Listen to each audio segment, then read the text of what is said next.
Hey, what's going on, everybody? This is John J. Gaming on the mic here, coming at you with a brand new episode of the Earl Team Builder Dynasty here on NCAA 14, featuring that college football revamp.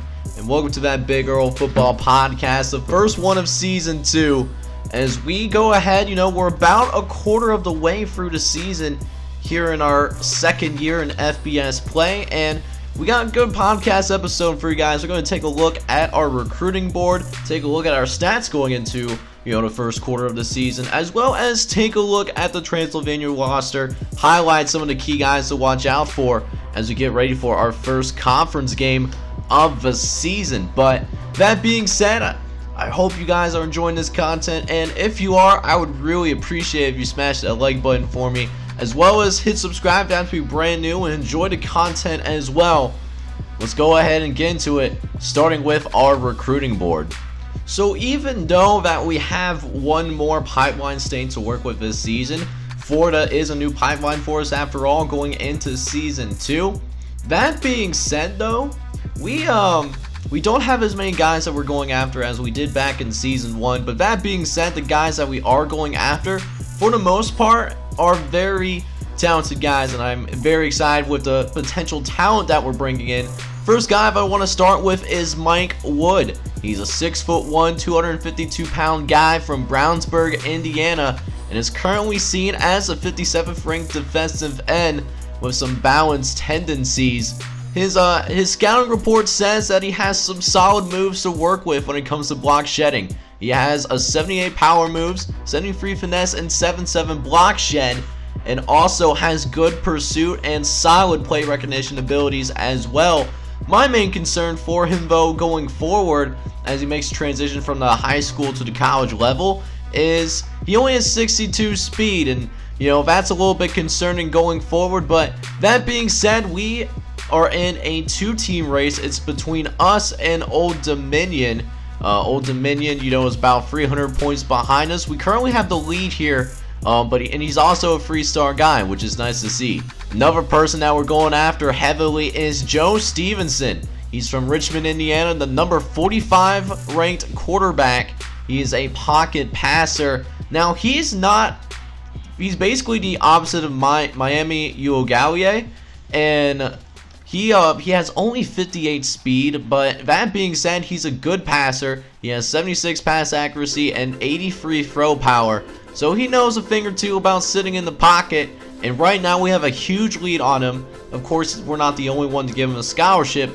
Defiance, Anderson, and East Carolina all have given him scholarships to play quarterback, but he is, we are well ahead of everybody else right now. And that being said as well, this guy could be our starter going into year 3, depending on how Miami Uogalie decides to develop.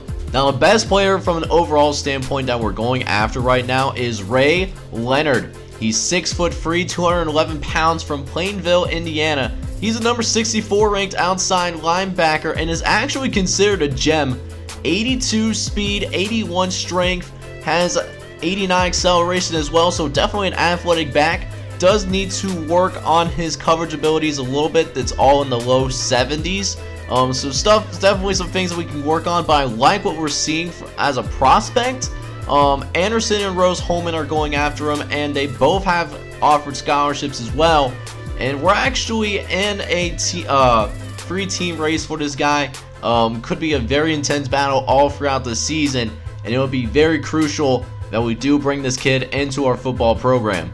Up next, we have Andrew Webster from Zevillius, Florida. He's a 26th ranked defensive end. He's a 6'7" overall guy, less than 70 speed, but has similar characteristics as Mike Wood. But unlike Mike Wood, I don't think we're gonna end up getting him. Oregon State basically has this guy on lock, so basically next week, we're going to see him sign with the Oregon State Beavers going forward. Going over to the offensive side of the ball, we have Eric Gray from Pembroke Pines, Florida. He's a 94th ranked wide receiver and a speed guy, which is something that we definitely been looking for because we have had a difficult time getting open with our receivers, and that's contributed to the lows that we had on offense to start with this first quarter of the season.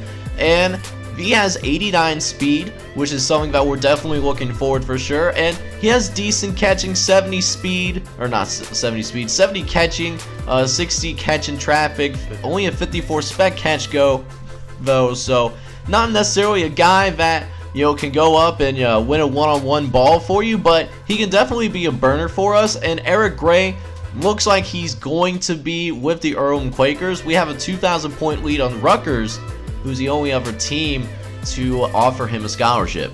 Back over on the defensive side of the ball, we actually have 4 cornerbacks that we're going after, and it's a huge focus for us for sure because, you know, we're in a 3-3-5 defense. We have scholarship players on the defensive line, all scholarship players on our linebacking core, at least for our starters, but we only signed 3 guys that were, you know, defensive backs last season.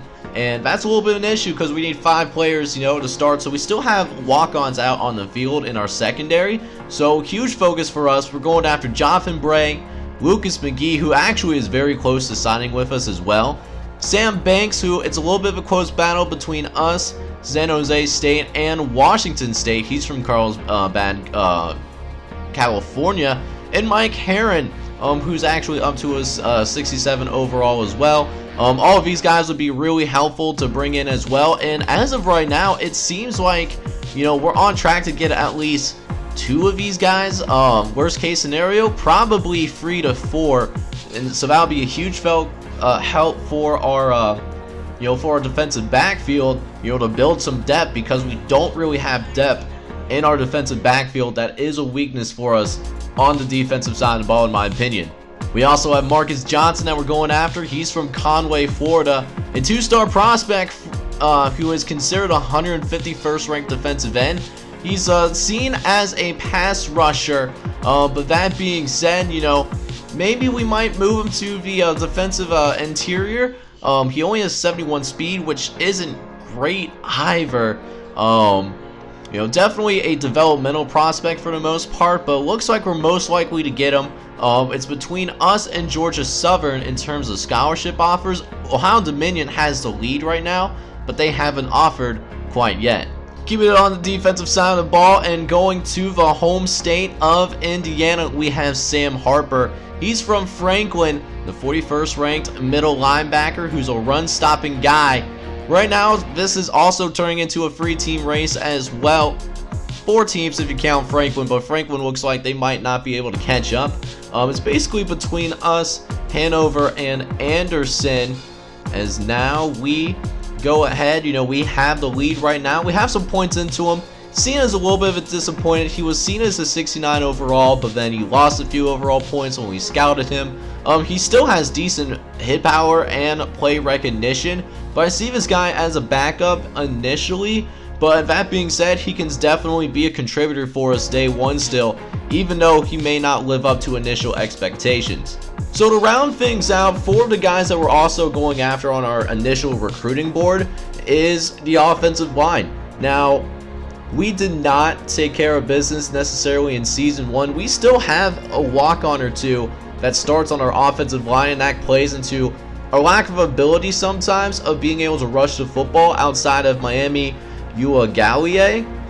But that being said, we're going to try to work on that, and we already have a commit. Matter of fact, Lionel Williams, the 2-star product from Ocala, Florida, has committed to our university between our last game and simulating up to this point. He chose us over Florida and Florida International and Virginia.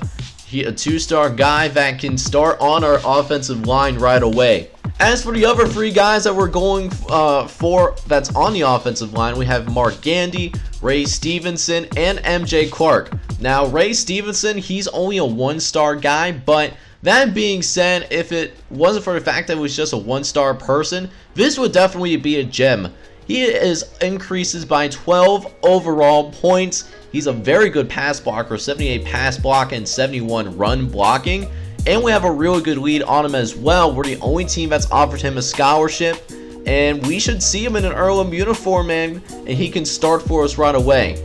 Another guy that could start for us is Mark Gandy. He's from College Station, Texas, the 108th ranked tackle and 2-star guy. It's going to turn into a 2-team battle between us and UTEP. Now, we do have our visit really early, and we're gaining on UTEP already. So, depending on what we can do during his visit, we could very much be able to sign him after our game against Transylvania, but we'll just have to see.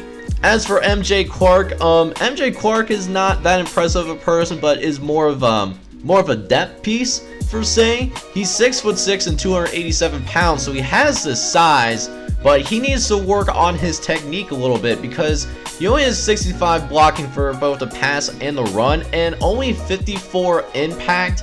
Not very good, but we did end up offering him a scholarship, and he should be in an Earl uniform. Probably a backup piece in a rotational role going forward. The final person I want to talk about, and I didn't really mention initially, is Brandon Howe. Now, he's a 2-star tight end, and he's only a 51 overall, which, doesn't have very many skills, but I love this dude's size. He is 6'8" as a tight end and 265 pounds. He has half decent speed as well. We have to work on his skills a little bit, even though he might be pressed into service because of the lack of depth that we have at tight end. But apparently a lot of people see the same in that, as Hanover is offered scholarship, Rose-Hulman is offered a scholarship, and so did Indiana and Purdue. So we're right in the thick of things. We only have 100 points on him, but we might increase that as some of these other players that we're going after that we have a higher priority on do decide to go and sign at our school and get that letter of intent signed for sure. So with the 2-star prospect that we did sign, that does give us the 62nd ranked recruiting class as of right now. We're around the likes of Rose-Hulman. We're also around Defiance as well on top of that. This is supposed to be Charlotte. I'm using my initial hard drive, so that's why I'm still have this dynasty. But in future series, this is actually going to be the Charlotte 49ers.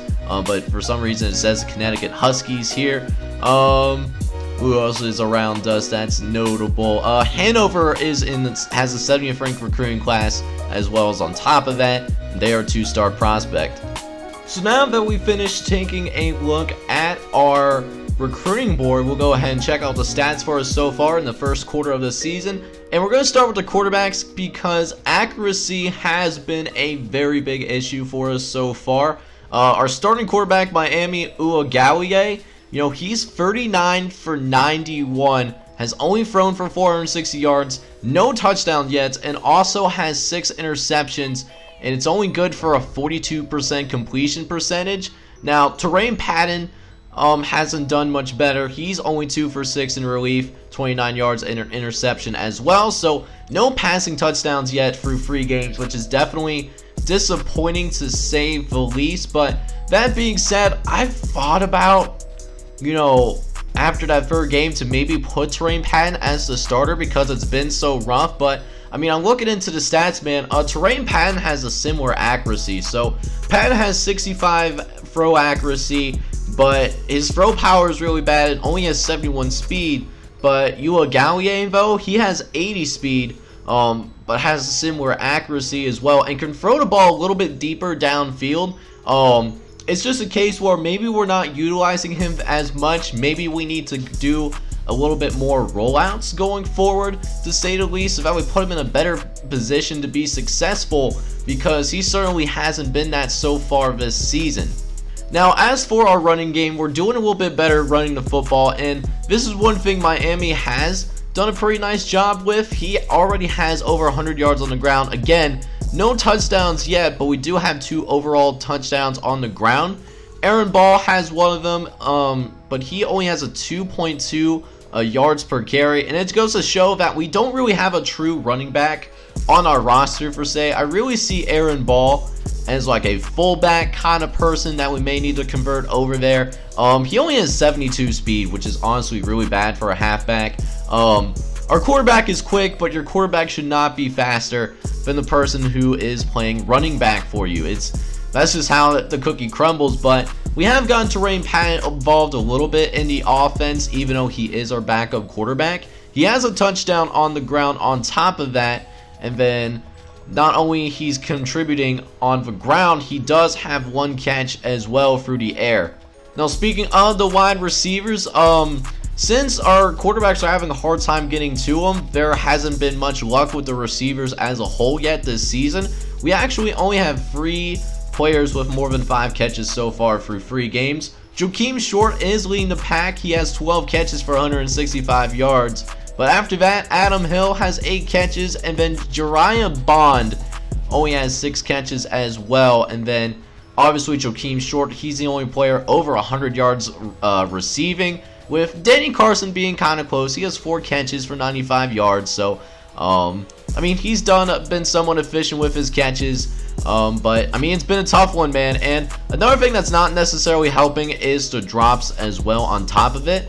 Adam Hill III already has 4 drops, and we're already 3 games in. Now Jakeem Short has multiple drops, and then Henry B. York has as many drops as catches. He's having a tough second season. He only has 2 catches for 22 yards so far.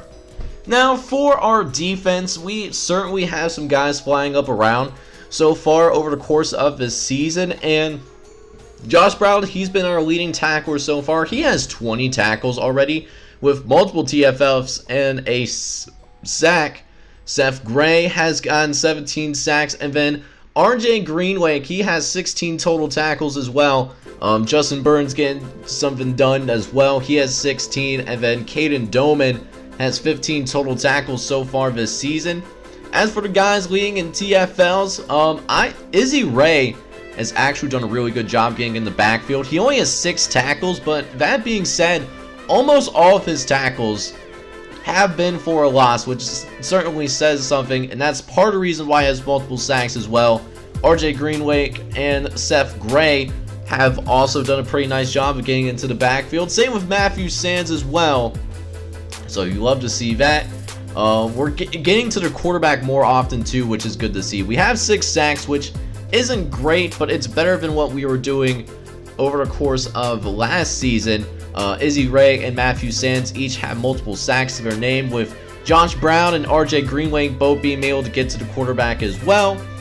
And then finally, we did force 1 turnover. Justin Burden has an interception. Could have had multiple, but that's not quite how it happened, and it's our only turnover so far this season. And that being said, that's probably a big reason why our turnover differential is so bad. At least one of the worst in college football here in season 2. But I mean, our guys are in position to make the play. We just have to be great and actually make the play. But that being said, defense is something that has certainly improved from year 1 to year 2.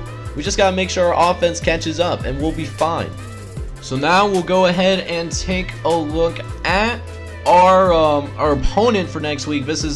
I think this is the team that we'll usually open up against. I think in this series, so long as we're in the MAC conference, of course. We have the Transylvania Pioneers, and they're in a similar situation as us. They also started their football program 2 years ago, and they also had an all walk-on squad. So they only have 2 players above 70 overall. Khalid Landry, who is a true freshman punter, and then a left end from Cleveland, Ohio, who transferred in from somewhere. I don't know where he transferred from, but he is redshirt for this season. So technically, Transylvania, they only have 1 player total with higher than a 70 overall, same as us, but our kicker is better than their punter. So I mean, at least we got that going. Taking a look at the quarterback position, they have 4 quarterbacks. Matt Daly is their best quarterback, but he's transferred in, so he can't play here in season 2. Richard McCollum is their actual starter, though. He's a pocket passer from South Carolina. He's actually hurt and can't play, so we're going to take a look at James Franz, who we played against in the previous season, and he was not good last season, man. He only had 1 touchdown, first 11 interceptions. He does have decent speed, so we got to give that to him, and he does have 1 rushing touchdown on the ground, but he's not as good as what Richard McCollum would be. So as long as we can take away that running game, we should be fine there. Now at halfback, they do have a running back in Chris Anderson, who is from Monticello, Kentucky. Him and Chris Anderson and Chris Davidson, they are a nice little duo, kind of a little bit of thunder and lightning. So I think this is a team that will definitely lean on its running game going forward. At wide receiver, they also have quite a few guys that can catch the ball. Jarvis Allen is the most notable. He's a 68 overall, but he has 90 speed as well on top of that. So he can definitely stretch the field on our defensive backfield, because that's something that we're still working on. Then they also have guys like Tyler Robertson, Lance Cock, and John Smith, all of which are over 60 overalls. Their receiving core is definitely better than ours at this point. So that could give our defensive backfield some trouble going forward, especially if we don't get to this quarterback and make him make tough decisions very quickly. The offensive line, though, might not be that good, though, for Transylvania. They also have a walk-on in Kellen Smith, who's only a 48 overall and is going to be listed at the starter at the left tackle position. Same thing with Delane Mack. He's also a 48. Jared Harvey, he is a true freshman, but he's only a 51 overall, so he's not very good either. Fred Lewis is a 66, but he's a transfer, so we won't see him till season 3. They have Patrick Johnson starting, who's a 55 overall, and then Derek Horn is a 46. So again, the offensive line is not very good for Transylvania, so our front seven should be feasting on this quarterback, because I know that they cannot protect very well necessarily. Switching over to the defensive side of the ball, I talked about David Van der Meuren, but they also have Sean Johnson, who transferred in as well, but he is a transfer, so again, we won't see him till season 3. They have Freddie King starting over at left end. He's only a 53 though. On the right end, they did get Mark Robertson, who is a 64 overall, so he looks like a pretty solid guy for sure. He has 8 total tackles, 16 of which are assisted. So this is a guy that's very involved over the first few games of the season. And then at defensive tackle, they have Jarvis Williams, who's only at 50. Now at right outside linebacker, you have Jerry Henley. Now, if you guys remember this guy, he was included in the season 1 recruiting special, and unfortunately, Transylvania actually got him, so we are going to have to face him on the field, which is a darn shame. He would have been starting for us as well. He's having a decent season to start off. He has 10 tackles, 1 TFL, and 3 pass deflections to begin his freshman campaign. He's right in front of Steve Sellers, who, even if he wasn't a transfer, he would be sitting on the bench right now. But there's a couple other linebackers to look out for. Leonard Simpson, who actually looks like to be one of the star players on this squad.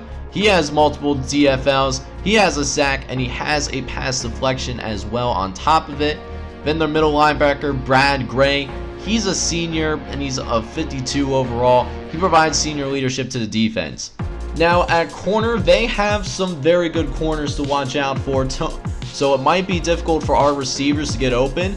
They have Tony Davis and Paul Robertson, which is a great freshman duo to look after. And then they also have Warren Williams as well on top of it, with Mike Jones coming in season 3. So they have a very promising trio of cornerbacks that could give our wide receivers a very tough time. But that being said, these guys are very closely matched to our receivers. That will be a fun matchup to watch out for when we go on the field against these guys. And then on defense, we do have Dion Mason, a true freshman from Tennessee, who has 1 pass deflection as well. He has 10 tackles, 3 TFLs, and half a sack. He's not too shabby as the starter, with the strong safety Shannon Baker. Finally, a kicker, they have Brian Thomas, who's only a 62 overall, and then Khalid Landry, who I mentioned before is the best player on this squad. But that's gonna do it for today's podcast episode, and next time out we will be right in our home field hosting the Transylvania Pioneers for our conference opener. It's gonna be a good one. Make sure you smash that like button, as well as hit subscribe. You have to be brand new, as well as subscribe to the channel if you like what you see. Leave a comment for your boys so that we can go ahead and grow this community that we got going over here on the Double J Gaming Nation. Until then, I'll see you guys next time. I hope you all are out there having a wonderful day. Take care, everybody.